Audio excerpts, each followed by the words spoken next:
What does it mean to be big in a world that expects you to be small? More than height, more than weight, what does it mean to carry a presence loud enough to shake glass, yet live a quiet heart that's always listening? You know the man, you've seen his laugh carry through commercials. You've watched him crush rims with a grin so wide, you couldn't help but smile back. But who is he really? Who is the boy behind the broken backboards? The child beneath the champion banners? In the echo of his footsteps, when phones stop ringing and arenas sit still? What's left? A jersey, worn and folded. Shoes, size 22, shaped by years. A voice deep as night, yet often soft as dawn. Those who stand tallest don't always feel seen. This is the story of Shaquille O'Neal, not just the legend, but the man who lived inside the laughter. Let's go back, not to the highlight reels, not to the cameras flashing through parades. Let's return to the quiet, before the fame. There's a whisper, there a boy's voice, fragile, shy, and it's calling out from somewhere far away. A small base in Germany, a cramped apartment in Newark, the cold side of a military bed built for someone smaller than him. And you ask, how does someone like Shaq become who he is? The answer doesn't begin on the court. It begins in the shadows that followed him soft long and always close behind. Before he was the Diesel, he was just Shaquille, a name that means little one. A name his mother chose, Lucille O'Neal, a woman with hands strong from work, yet soft enough to stroke a baby's cheek. She wanted kindness first, for her son, and so, long before the draft and the dunks and the deal-making days, there was a boy made of sweetness and size, out of place, unsure and searching. The world watched his rise, but very few ever watched him fall asleep at night. There were tears, silent ones. There was laughter, too, but mostly kept for others.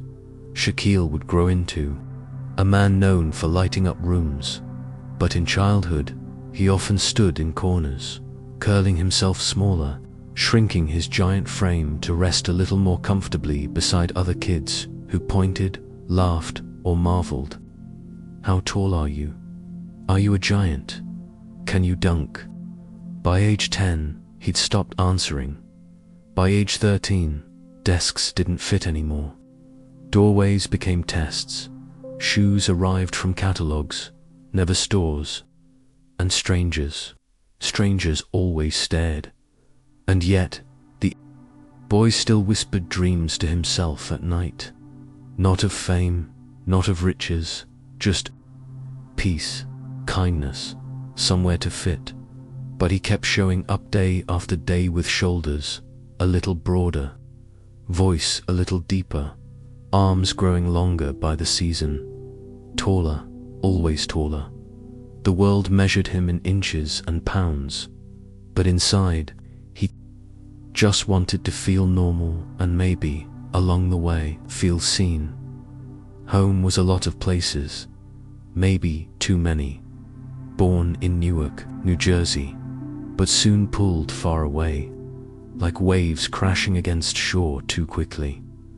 Back then, Newark was loud, sirens, buses, chatter from street corners. Shaq didn't play outside much. Even as a child, the air carried questions. Is it safe? What if something happens? So inside, he stayed playing games on old carpets, flipping through comic books, practicing his smile in the mirror. His father was there, and then he wasn't. Biological, short-tempered, gone. The name he was given, Shaquille O'Neal, carried his mother's strength, not his father's presence. Lucille knew he needed structure, and so came Philip Harrison, a military man, tall, stern, full of rules and ironed shirts. Call me Sarge, he would say. And Shaq did. He listened. He obeyed. He learned routine. But what Philip offered wasn't hugs or lullabies. What he gave was steel. Push-ups for missed chores, drills on cold mornings, clean shoes, folded socks, straight lines. And while Shaq didn't always understand the methods, he grew up believing strength came first. Don't cry, he'd hear. You're a man now. But how does a giant child become a man when he's still learning to be a boy? They moved and moved again. Military families know that. Life, Germany, Texas, Louisiana, San Antonio.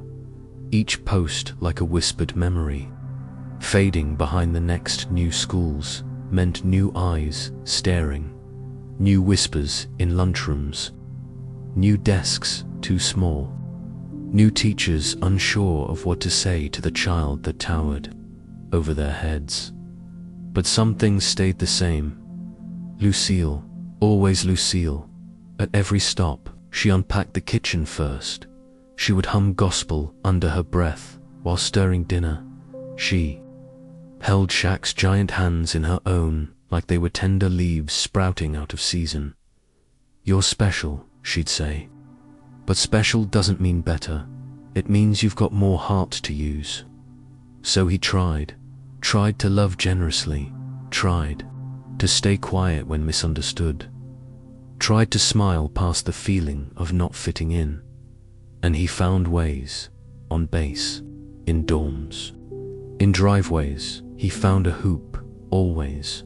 Somewhere there was a hoop, some bent metal ring nailed to a garage door, some net frayed like old rope. But he found it, and there, beneath empty skies and chirping crickets, the game waited. It didn't ask his shoe size, didn't care about grades or awkwardness or last names. The game welcomed him. The ball landed in his hands like a promise this thing would never leave at night.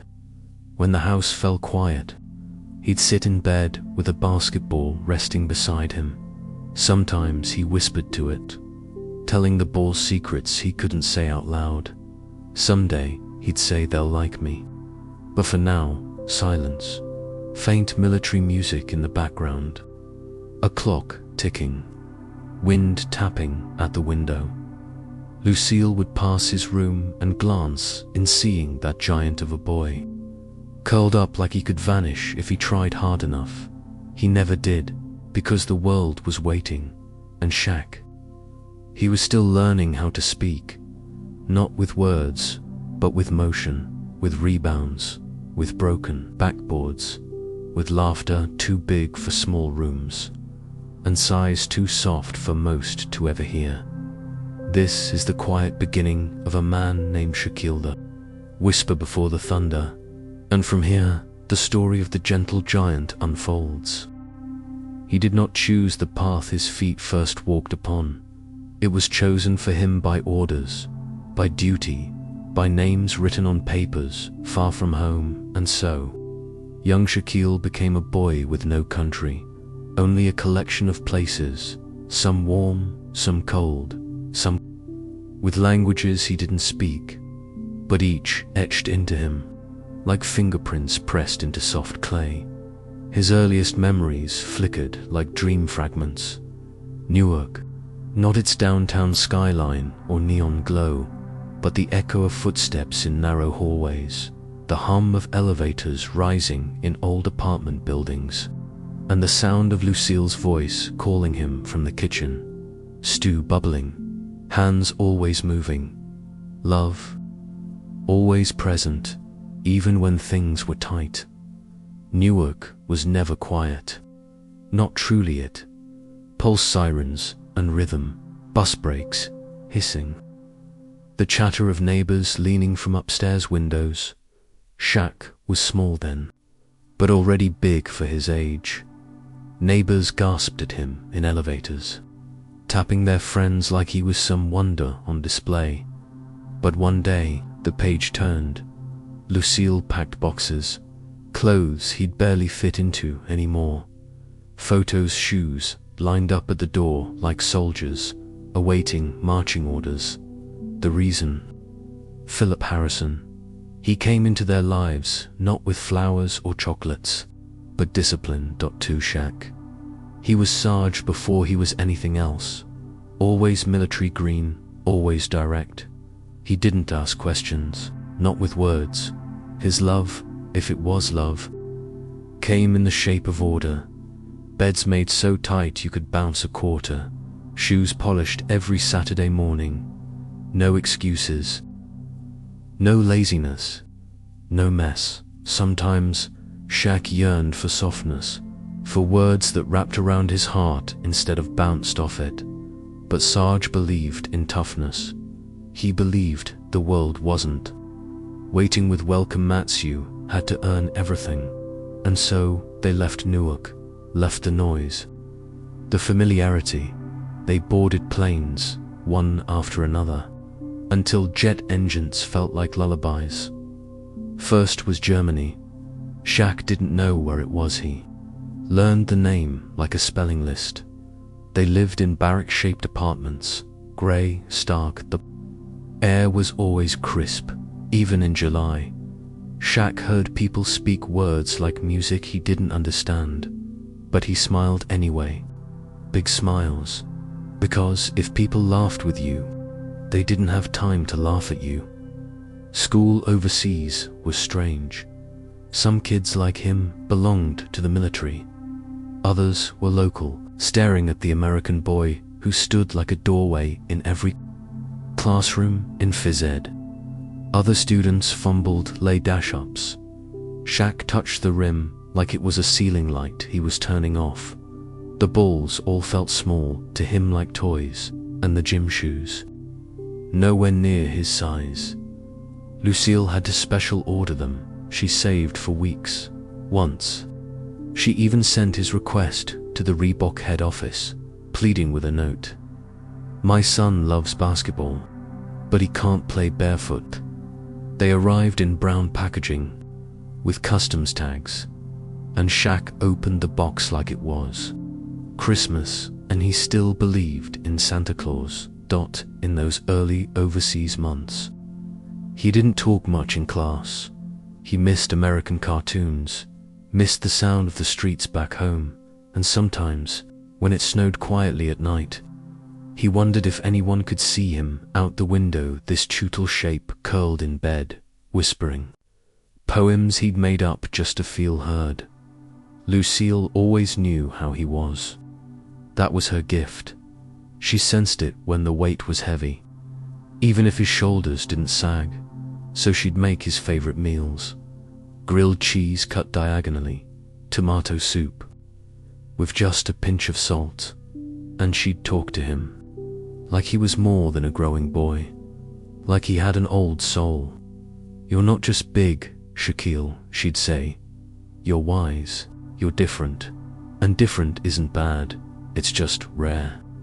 He held on to those words, hid them like treasures under his pillow, and sometimes they were enough to get him through the weeks. They kept moving. Texas next, big state, big skies, but nothing ever felt as big as him. Shaq remembered the long drives through stretches of brown fields, and how even the cows seemed to look up at him funny. At every new school, the same introduction. Teachers mumbled his last name. Kids snickered. Some asked if he was older. Some asked if he was a grown-up in disguise. He started hunching, just a little, just enough to blend in. To disappear, he learned how to laugh before they did. Laughed at himself, so they wouldn't beat him to it. When gym class came, he'd pretend to be clumsy, missed layups on purpose, dropped passes he could catch in his sleep. Better to play small than make others uncomfortable. He carried that lesson for years. On the inside, he longed to stretch, to explode, to soar. But out of kindness, out of survival, he held back. That the only place he didn't. The court. There. He could rise, Not for attention, but for relief. Basketball wasn't a place to show off. It was a place to breathe, to let his bones move the way they were meant to forget, if only for a game or two, that he was different too. Feel perfect. No one laughed on the court. No one whispered when the ball bounced, and his feet pounded the paint. The world was right. He wasn't too big. He was just big enough. He remembered one evening in San Antonio, late summer, sweat-rich air, the sun setting orange behind apartment buildings. He finished drills in the driveway. Lucille was on the porch, sipping ice water, and Sarge walked out in silence and tossed him another ball. Wordlessly, they played. One bounce, then another and another. No commands, no drills, just passing back and forth. Like maybe, just for that moment, being a boy was okay. Shaq didn't know yet where life would lead him. Didn't know about trophies or rings or parades. But something inside him stirred, not ambition, not yet, just a quiet voice, softly rising, "You belong." And for Shaq, that whisper was enough. The gym always smelled the same, rubbery, dusty, like old sweat and polished floors. It was the scent of belonging. Shaquille walked in like he didn't expect anyone to notice, but people did. How could they not? At 15, he was already bigger than most men, 6'6", shoulders like bridges, hands larger than some student notebooks, but his eyes still searching. He hadn't played serious basketball yet. Not really. He'd practiced, sure, in driveways, behind apartment complexes, on hoops fastened with duct tape and nails. But now, in San Antonio, the court was proper, marked, structured. The lines on that floor meant something, and so did the way the coach looked at him. Dale Brown wasn't supposed to be in Germany when he met him, just visiting for a youth basketball camp. But he saw Shaq, a kid not even on the team, standing off to the side, peeking through the gym door, curiosity written across every inch of him. "What position you play, son?" Coach Brown had asked. Shaq shrugged. "I don't play yet." Brown raised an eyebrow. "How tall are you?" Shaq looked at the floor. "About 6'6". "Call me when you're 7 foot," Brown had said, joking, and Shaq did, too. Years later, by then, the boy with no country was living in Texas. New school, new team, but same feeling of being on the outside looking in. Until basketball began to change, that Coach Brown kept in touch. His belief didn't come in loud speeches or emotional letters, it came in persistence. A kind of steady invitation. This game needs you. This team needs you. You belong here. And so Shaquille began to show up every morning, before school, after school, on weekends. He didn't just play, he studied. He examined footwork, watched how guards led, how centers moved without speaking. He wasn't graceful, not yet, but he hungered to learn. The echo of the ball calmed his mind. Thump, thump, spin, catch, shoot, miss, retrieve, try again. There was peace in repetition, and something else. He started laughing again. Real, from the belly laughter that caught teammates off guard. He began making gentle jokes in the locker room, copying announcers' voices, turning drills into improv comedy hours. Other players gravitated toward him, drawn not just to his height, but how he made the court feel lighter somehow. Still, part of him hesitated. He struggled with the balance of force and finesse. He could dunk easily, but he didn't want to embarrass anyone. Could rebound almost without jumping, but he'd sometimes pull back, letting others have their moment. He'd been taught not to take up space. But the court whispered something different. It said, "Take all of it. It's yours." Still, the years weren't easy. He didn't become a star overnight. There were games he got benched, nights when his body ached, in ways no teenager should understand. Practices that ended in frustration. Moments he doubted if he'd ever be great. But there was one night it stayed with him. A small tournament, packed gym, dim lights, Texas heat pressing through windows. Shaq was overshadowed by a flashy guard on the other team, quicker, cooler, better with the crowd. The game was close, final minutes ticking away.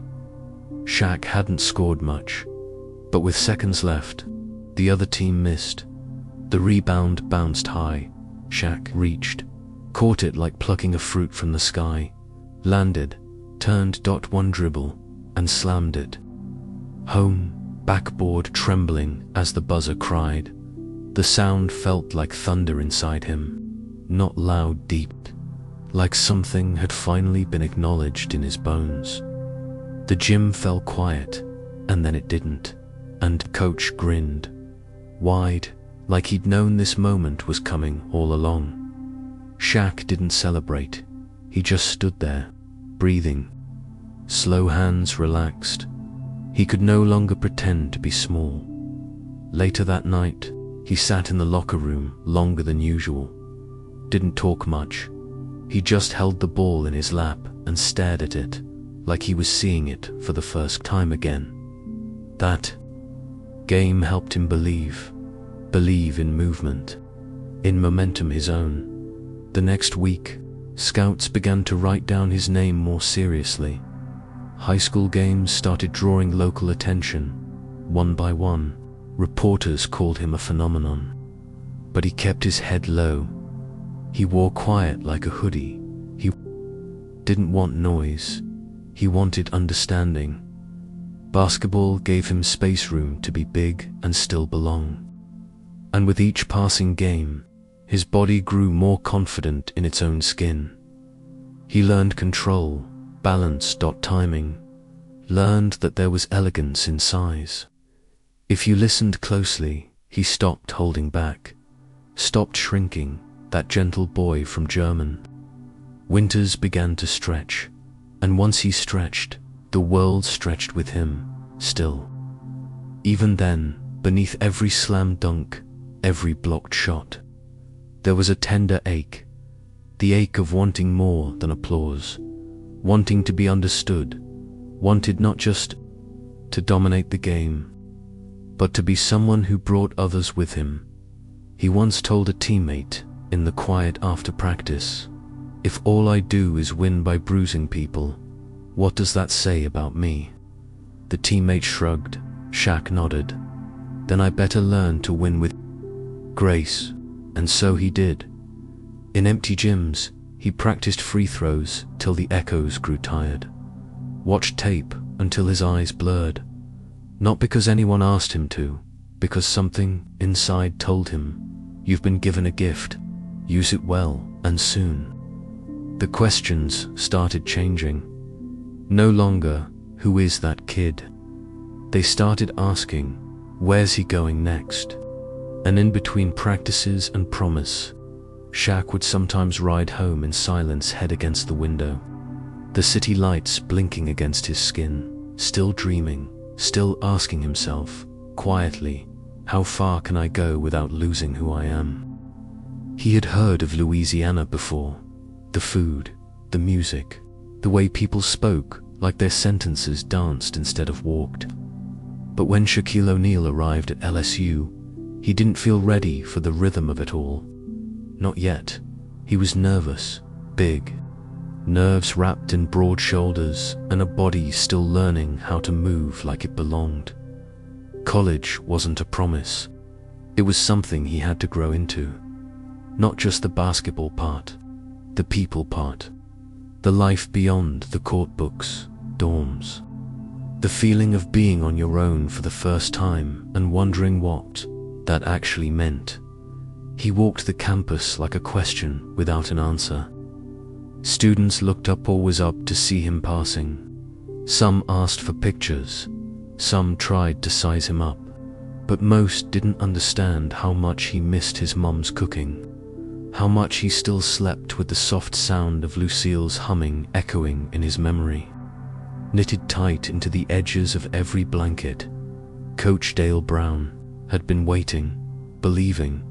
Ever since that first encounter in Germany, he knew there was something inside, the boy not just size, but softness.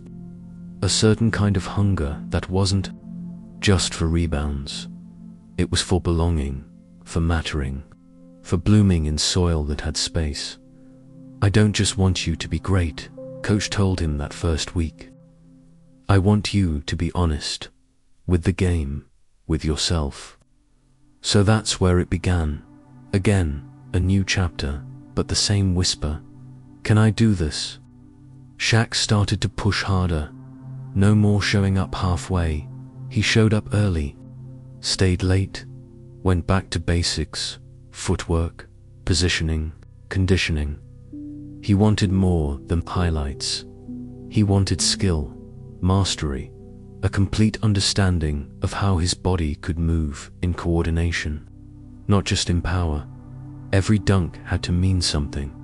Every screen had to be set just right. And when he missed a free throw, as he often did, he took it as a lesson, not failure. Sometimes he stayed behind in an empty gym, the basketball ricocheting off the rim again and again until light slid in through the high windows, dawn arriving with every bounce. Not for fame, not for cameras, but for peace. College was not always kind. The rules had changed. Opposing players were older, stronger, sharper. Media started caring about things that had nothing to do with the ball at all. Was he flashy enough? Was he going first in the draft? Did he have star power? But Shaq wasn't thinking about the NBA. Not yet. He was thinking about home, about Lucille, watching games on a tiny TV from wherever the family lived now, about how far he'd come from the cold corners of Germany or the slow, sun-heavy roads of Texas.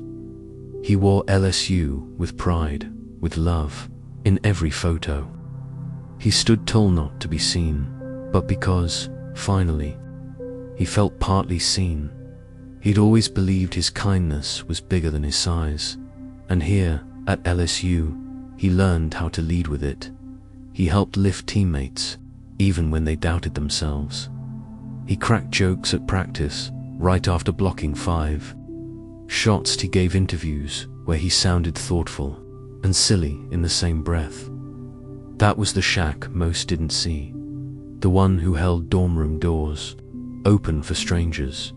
The one who mailed letters back home with small sketches along the margins. The one who studied not just sports science, but business, too. Because Lucille reminded him, basketball ends, brains stay. Still, on the court, he became a quiet storm. 2-time All-American.Sec Player of the Year. A defense that didn't just stop opponents, it swallowed them. Commentators described him like a myth. Coaches struggled to design plays that could stop him. Students lined up wearing faux jerseys and Shaq-sized foam fingers. The LSU crowd didn't just cheer for him, they roared in a way that felt tribal. But inwardly, he never roared. He preferred quiet car rides home after games, drive-through. Dinners eaten in silence, fingers still wrapped in tape. He would stare out windows and wonder, what comes next? He wasn't planning his NBA debut on magazine covers. He wasn't comparing money or talking brand deals. He was thinking about legacy, about how to leave spaces better than he found them, about how to dominate in a way that didn't damage others. He said once, softly, to a friend, "If I'm gonna win, I want to bring people with me." Because even now, with scouts circling and GMs whispering about draft picks, with magazines calling him the future, Shaquille O'Neal didn't care about shining alone. He still remembered being too big to fit in class photos. He remembered what it felt like to be the punchline of hallway jokes. He remembered the hunger for community, not just competition. And so, when the time came, when the decision had to be made, when LSU had become more memory than present tense, he folded his jersey with care. He sat with Coach Brown for one last talk that didn't feel like an ending, just a shift. He called Lucille, and she already knew. And then he breathed, a long breath, the kind you take before stepping into the unknown.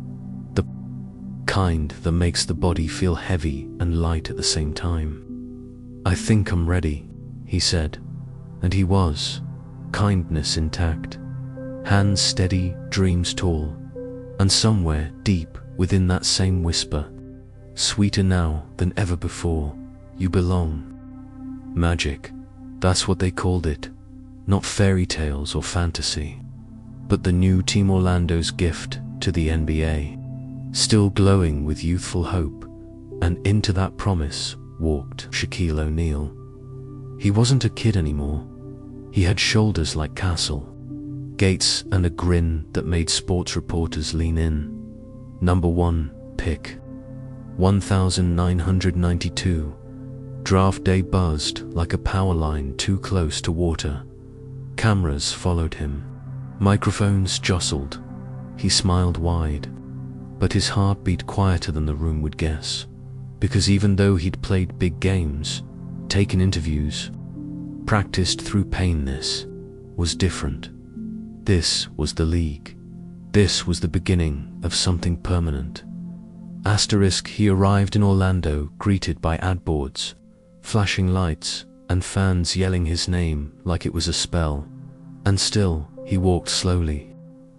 Deliberately, he wore expectation like a second jersey. Everyone wanted to know, could he deliver?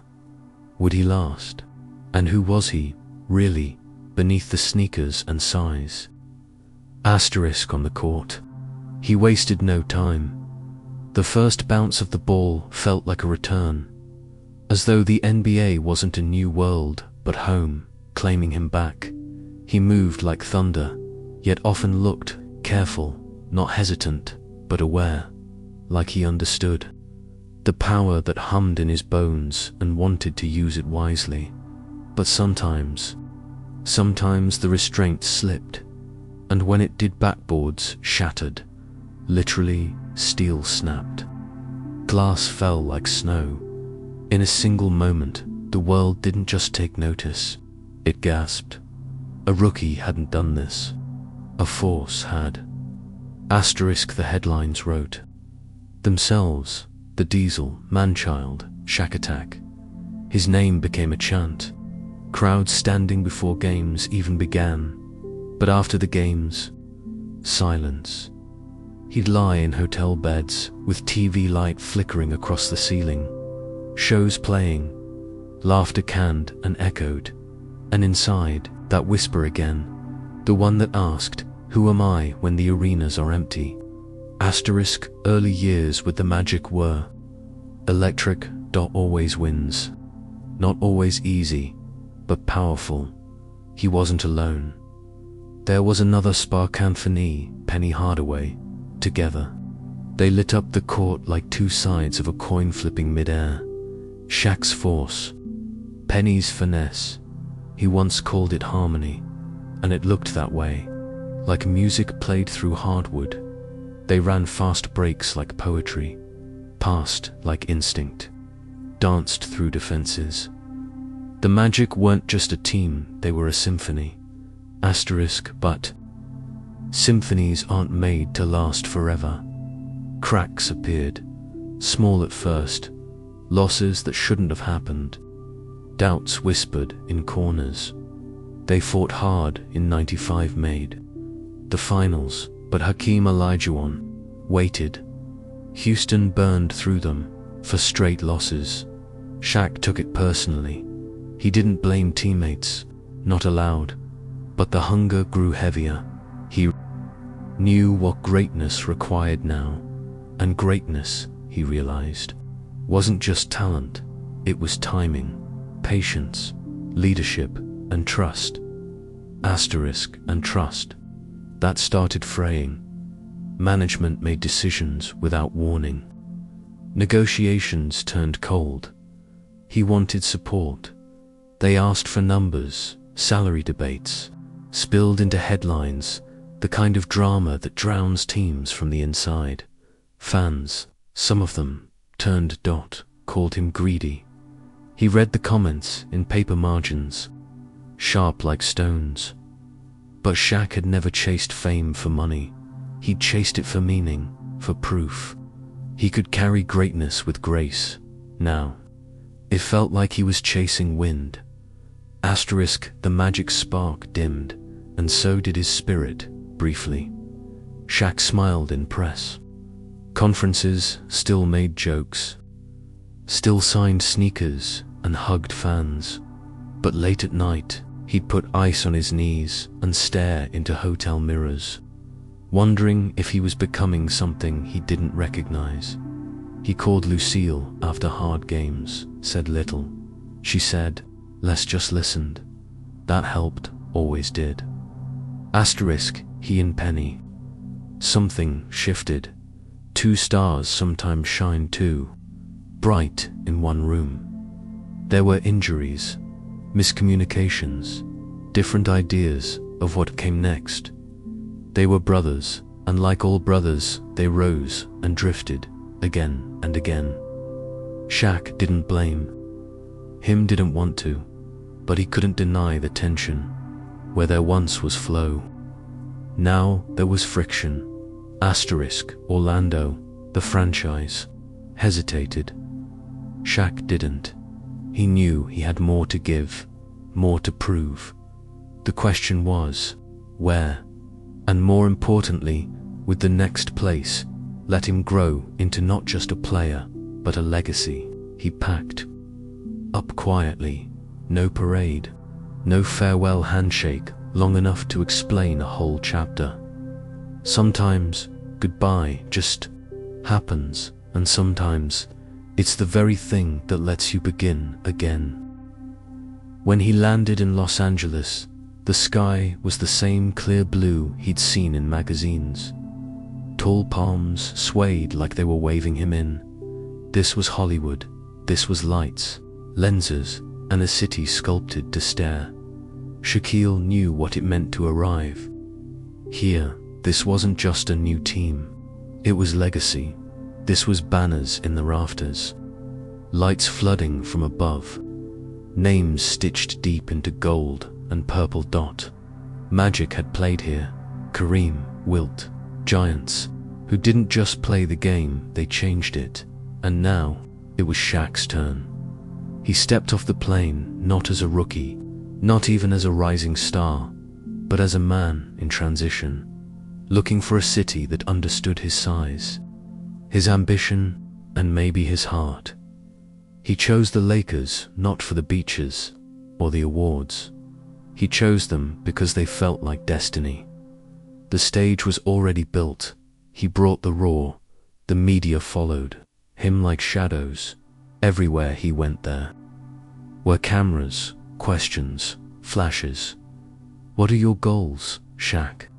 How will you handle LA? But the real question was how LA would handle him. He started strong, back to the basket dominance. Dunks that rumbled through the arena. He wasn't just playing basketball, he was giving a show. And in this city, where dreams are directed and lives are edited, Shaq delivered the real thing. But fame, it wears different on everyone. For Shaq, it felt warm at first. Billboards, movie auditions, rap albums. His laugh rang out at red carpets. But something inside stayed quiet, because winning still mattered more.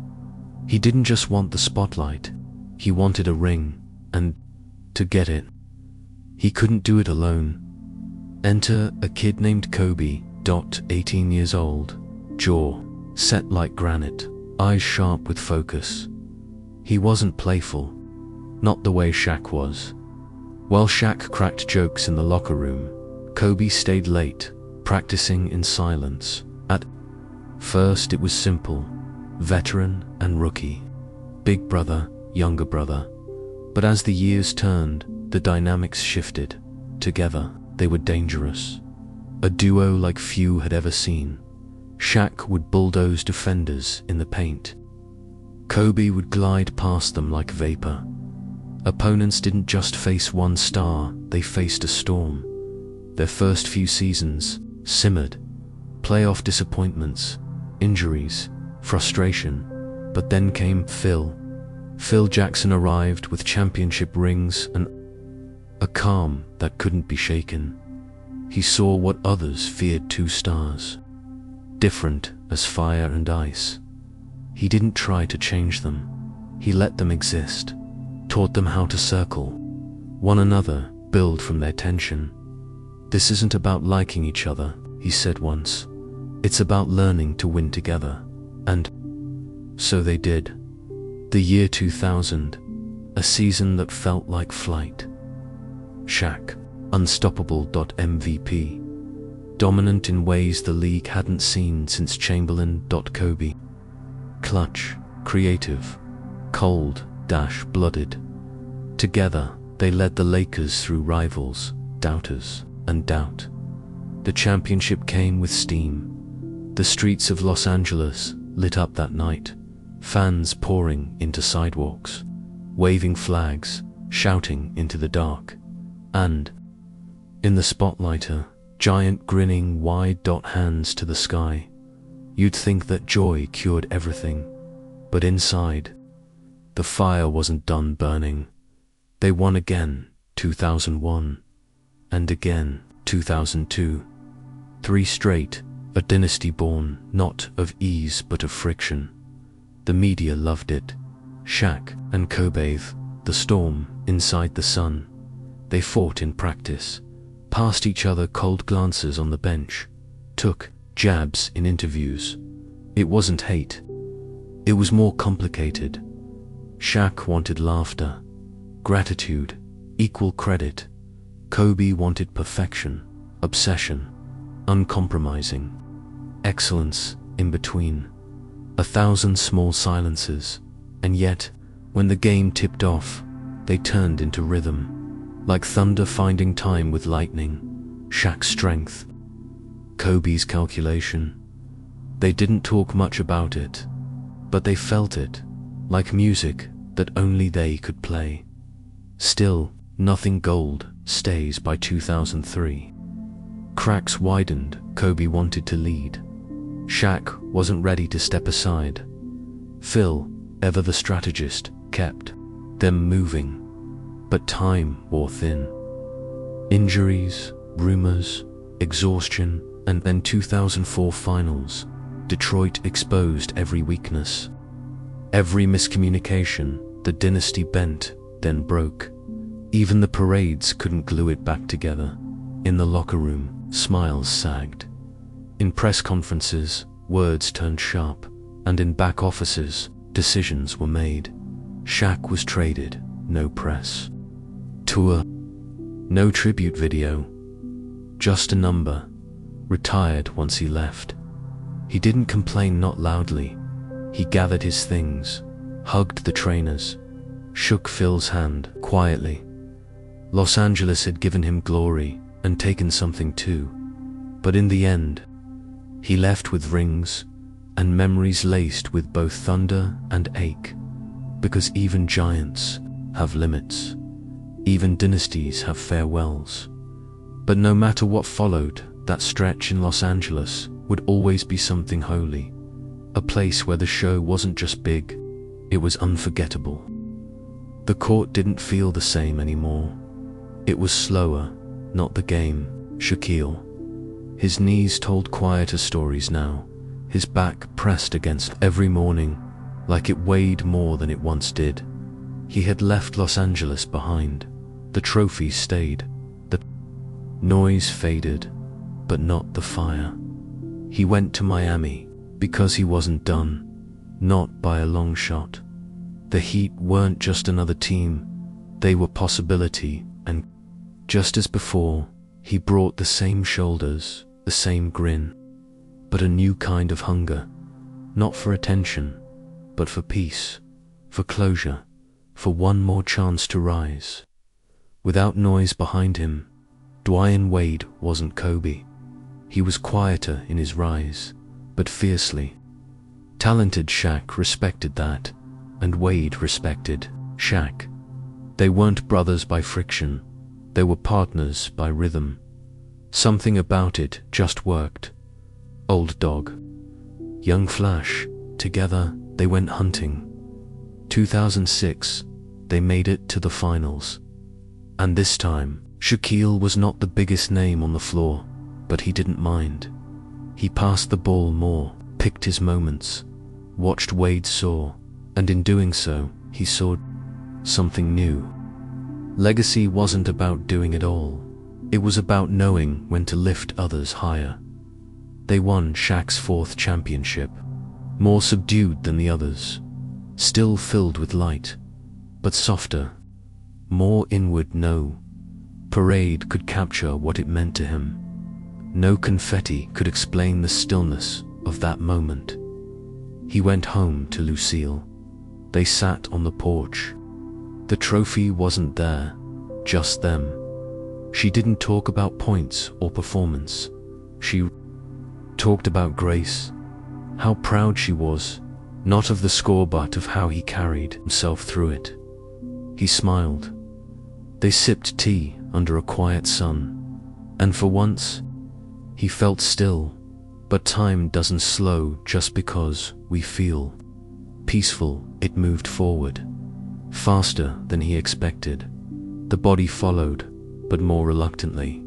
Miami gave way to Phoenix, Phoenix to Cleveland, Cleveland to Boston. Each stop was a new uniform, each locker room less familiar, each season more like a goodbye. He knew his role was changing. Fewer minutes, fewer rebounds, more mentoring, encouraging, standing hands on hips at the end of the bench, offering quiet words to starters, and then it was over. No ceremony, no final buzzer. That felt final enough. Just time, catching up. His body was tired, but his heart, it never really sat down. He filled the quiet months with questions. What now? He had money, he had fame, but fame doesn't talk to you. When you're alone, it doesn't hold your hand when the applause disappears. So he filled the space with laughter, TV shows, cameras, ad spots, and business deals, dozens. He built empires out of opportunities, made jokes on set, wore suits tailored to kindness, but his heart kept circling the past. He thought about his children, wanted to be present, not just Prince Charming in cameos, but father, a real one. He looked at photos, old ones, and in one silent afternoon, called someone he hadn't spoken to in too long. Kobe. There was no script, no grand moment, just a call, a few smiles, a few memories, a few truths, traded like cards, between two men who knew the costs of greatness. It didn't heal everything, but it planted something, and before the world turned again, a tragedy none of them saw coming, that call stood tall as a kind of peace. Shaq didn't hide his tears. He never did, really. He wore heart in his humor. And when the Hall of Fame came calling, he stood on stage and held the microphone like it weighed 1,000 yesterdays. He thanked everyone, but his eyes searched the sky, the lights, the quiet above. And in that pause between words, somewhere deep, the boy from Newark exhaled. After all the years of trying to belong, he knew, finally, he did. They still call him Superman. On sidewalks, in airports, from across crowded stadiums shaped like echo chambers, Shaq Sometimes they shout, other times, quietly, like they're not quite sure he's real. And he turns. He always turns, because he remembers being unheard. Being the boy in the back of the room whose voice made teachers pause, not because it was loud, but because it came from somewhere deeper. These days, his laugh still rolls like thunder over distant hills. But the silence between laughs, it matters more now, because life's slowed, not stopped. Not quieted into stillness, but slowed like a record played, just a touch softer. He steps through airports now without ducking too much. He learned which hats fit his head, which doors need leaning rather than pushing. He learned how fame feels in the quiet moments, how it doesn't fill a room, only leave space where loneliness can hide. You'll still find his name in headlines, sometimes attached to new businesses, speeches, ventures loaded with purpose, and then, tucked between those stories, photos, a man with grandchildren. In his lap, big arms wrapped in softness, his voice coaching not with commands, but comfort. Because Shaquille O'Neal knows now legacy is not only what you do, it's what lingers after. He goes back, sometimes to empty gyms. He'll stand alone at center court, eyes closed, palms hanging by his sides. Listening, you might think gyms are quiet when they're empty. They're not. They keep echoes, footsteps that never stopped, balls that bounced into memory. Even the air stands still, waiting for a sound that may never come again.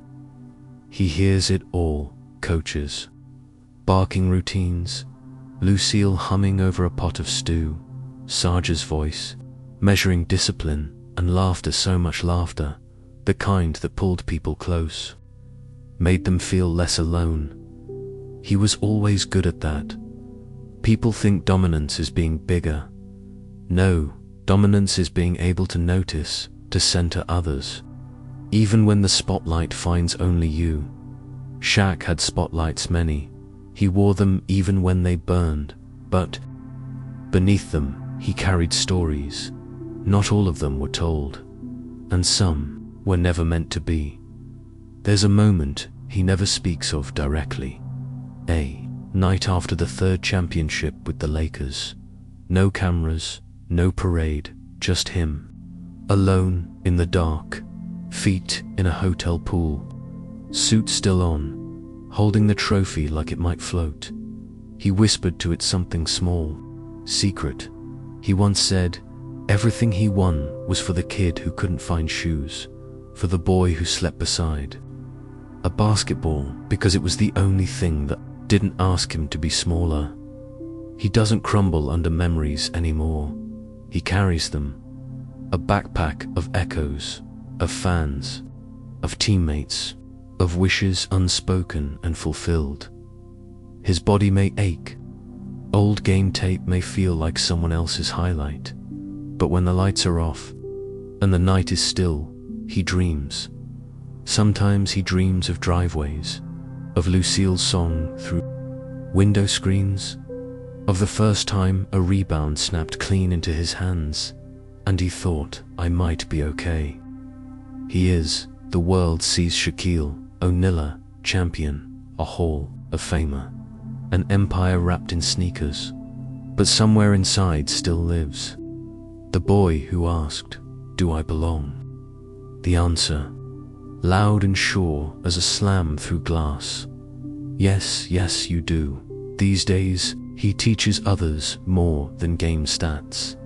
He teaches them how to sit still when needed, how to speak with gentleness, even when giants roar, how to cry without shame. No one tells legends how to sleep once the court is gone, but he figured it out. One quiet evening at home, house full, kitchen loud. He waited until the noise faded, then stepped outside, beneath the porch light humming like a lullaby, and the stars blinked gently down. He looked up and whispered, when giants sleep, Do they dream of being small?